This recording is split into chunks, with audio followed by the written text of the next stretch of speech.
Assalamualaikum warahmatullahi wabarakatuh. Jumpa lagi para pendengar Pelita Ilahi yang dianugerahi kasih sayang ilahi di dalam mutalah buku Kemenangan Islam karya Hajrat Masih Maud wa Imam Mahdi alaihissalam, berkenaan dengan jawaban penanya sesuai dengan kebutuhan dan penyakit rohani mereka sendiri. Dalam hal ini, ada suatu kisah yang patut untuk dicantumkan. Beberapa waktu yang lalu, saya mempunyai kesempatan untuk pergi ke Aligarh, disebabkan oleh kerja keras yang oleh sebab pengaruhnya itu, saya mengalami penderitaan.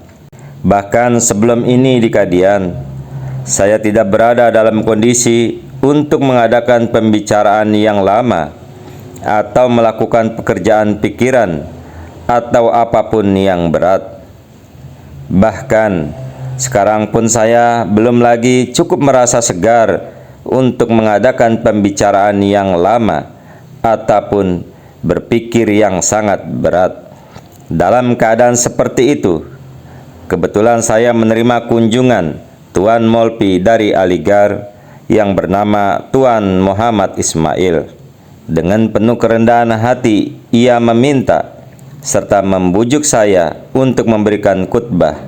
Ia berkata bahwa orang-orang telah menunggu-nunggu untuk melihat dan mendengar saya, bahwa sebaiknya menyelenggarakan suatu pertemuan di suatu tempat yang sesuai, yang di situ hendaknya saya memberikan khutbah.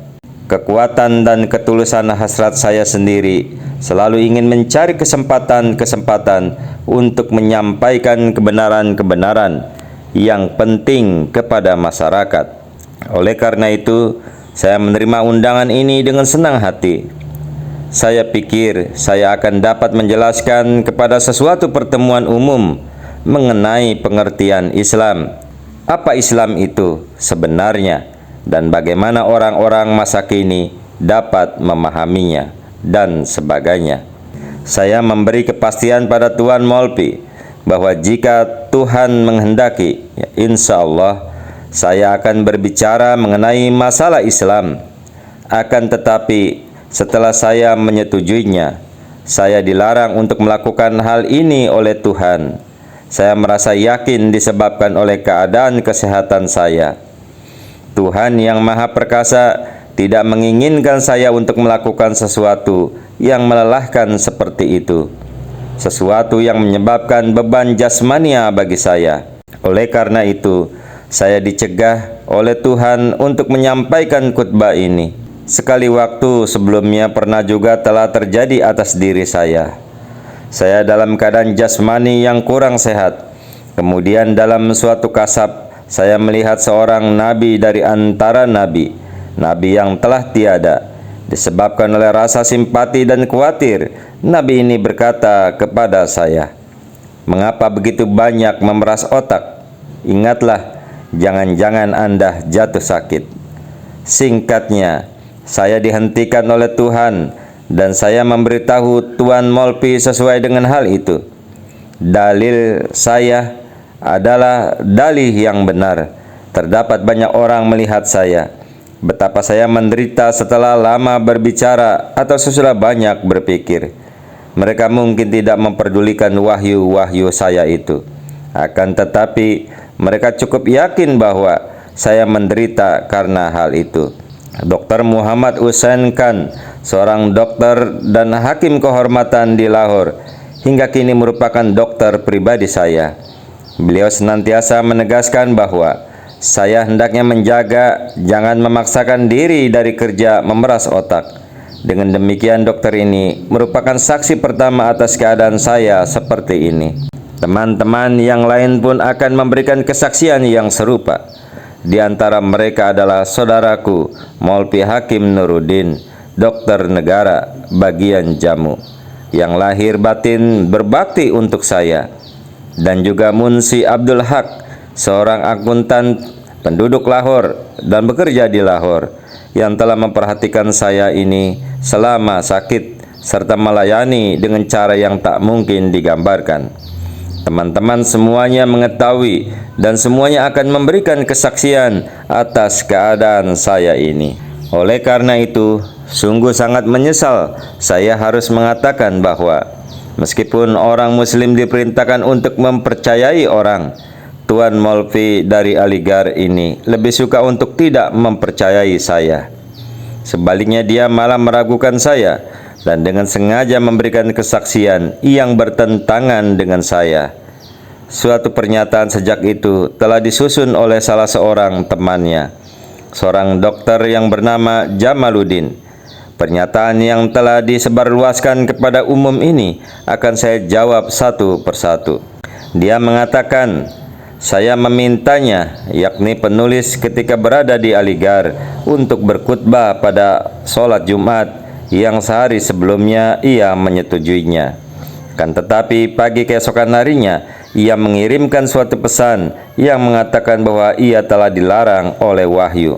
Saya pikir itu karena kurangnya kemampuan untuk berbicara dan ia merasa takut akan diuji. Saya menjawab, pendapat Tuan Molvi itu tidak lain melainkan semata-mata karena sakwa sangka dirinya. Padahal sakwa sangka itu suatu hal yang sangat dilarang dalam syariat, yang dihindari oleh orang-orang yang berbudi seperti budi pekerti luhur. Apakah baru pertama kali itu? Yakni selama kunjungan saya ke Aligarh, saya menyatakan hal diri saya mendapat wahyu. Kalau memang demikian, maka ada dasar untuk bersakwa sangka. Bisa saja dikatakan bahwa saya menjadi kecut oleh kecendekiawanan dan kealiman Tuan Molvi dan menjadi demikian takut olehnya, sehingga saya harus mencari-cari suatu dalih untuk tidak memenuhi janji. Akan tetapi, pengakuan saya mendapat wahyu itu telah diumumkan di dalam negeri kurang lebih 6 tahun sebelum kunjungan ke Aligarh ini. Pengakuan itu disebut-sebut pada banyak tempat dalam buku saya, Barain Ahmadiyah.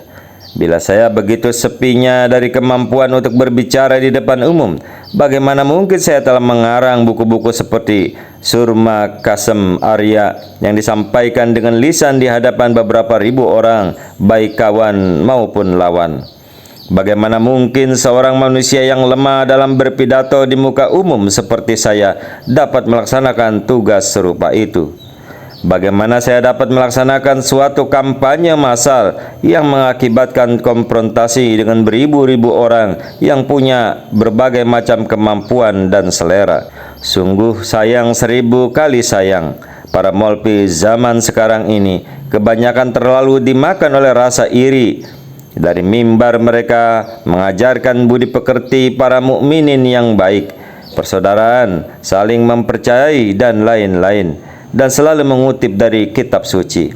Tetapi mereka sendiri tidak seberapa mengamalkan perintah-perintah ini. Tuan yang terhormat, semoga Allah membukakan mata Tuan. Apakah begitu mustahilnya bahwa Tuhan disebabkan oleh kebijaksanaannya berkehendak untuk menghentikan seorang hamba kesayangannya dari melakukan sesuatu yang hampir saja akan dilakukannya?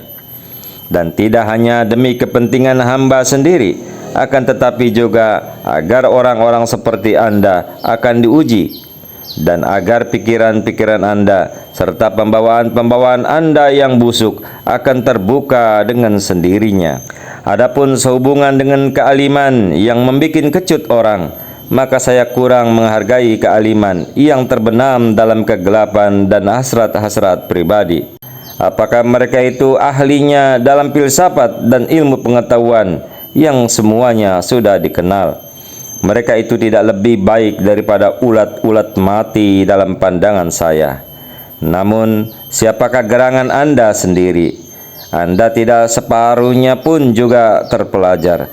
Anda adalah seorang Molvi lulusan madrasah yang sok pamer dan kurang cukup ilmu, sama seperti mereka juga. Hendaklah diingat, para pengunjung yang datang kepada saya termasuk orang-orang yang terpelajar dalam ilmu-ilmu pengetahuan dan keahlian, serta bergairah untuk bertanya-tanya dan untuk mengetahui lebih banyak. Mereka datang dan mengambil faedah dari kedalaman ilmu yang dapat saya sampaikan. Anda bisa dibandingkan dengan para pengunjung saya yang demikian itu adalah bagaikan seorang anak yang baru saja tahu belajar. Bahkan gambaran seperti itu pun masih lebih baik lagi daripada apa yang pantas buat Anda. Apakah ini tidak memadai untuk menyembuhkan Anda dari kekeliruan Anda seperti itu? Apakah Anda akan terus juga bersuak sangka? Bila memang demikian, maka dengan pertolongan dan karunia Tuhan, saya bersedia untuk berkonfrontasi dengan Anda dalam suatu kontes pidato di depan umum. Saya tidak begitu sehat, oleh karena itu saya tidak dapat melakukan perjalanan jauh. Bila Anda setuju, Anda dapat berangkat dengan biaya saya ke tempat pusat seperti Lahore di Punjab.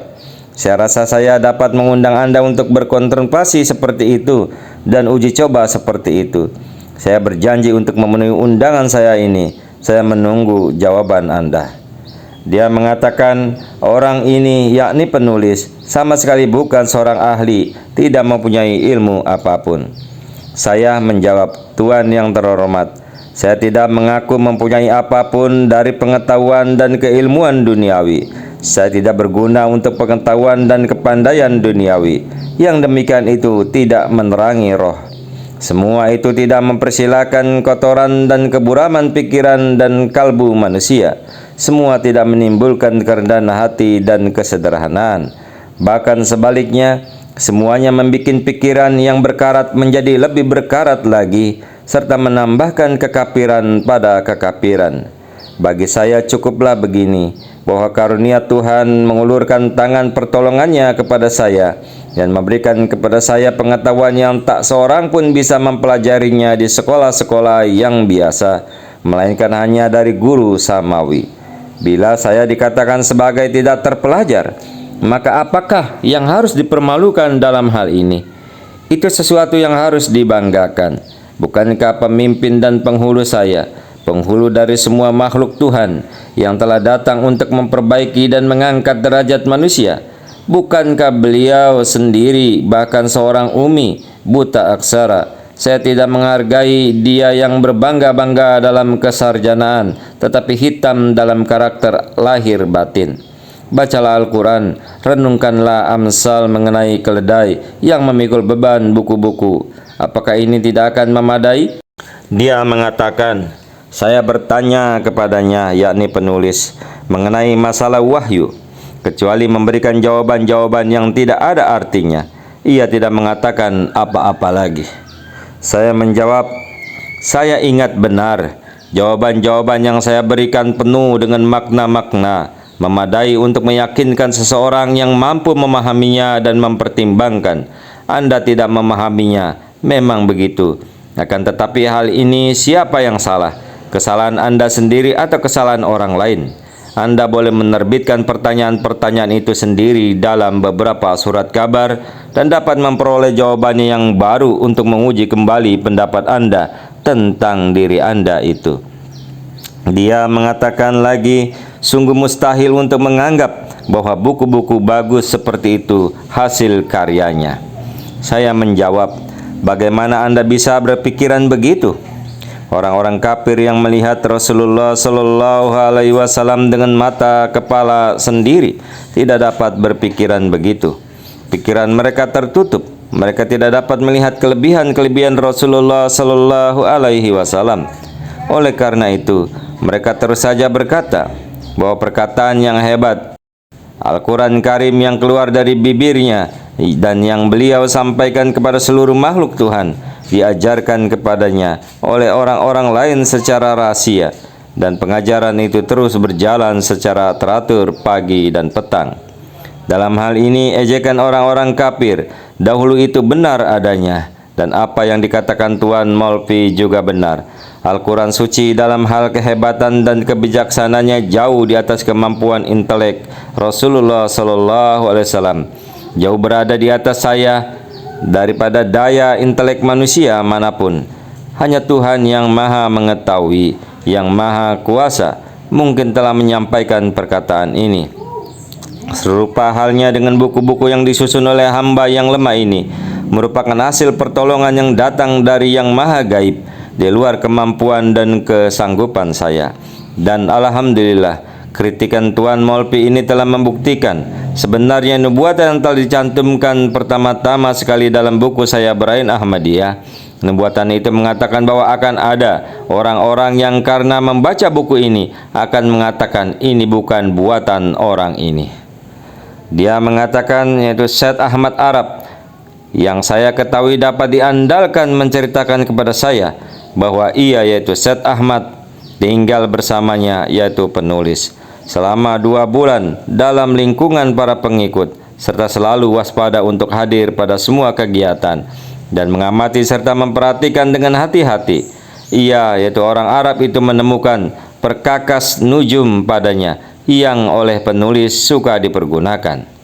Saya menjawab, mari, biar kita panggil anak-anak kami dan anak-anakmu, wanita-wanita kami dan wanita-wanita kamu, orang-orang kami dan orang-orang kamu. Kemudian marilah berdoa dengan sungguh-sungguh dan meminta untuk Allah Ta'ala atas siapa yang berdusta. Quran Surah Ali Imran Surah 3 ayat ke-62 dihitung dengan basmalah. Inilah jawaban saya. Ayat ini diambil dari kitab Tuhan. Saya sama sekali tidak ingat adanya Syed Ahmad yang telah bersama saya selama 2 bulan.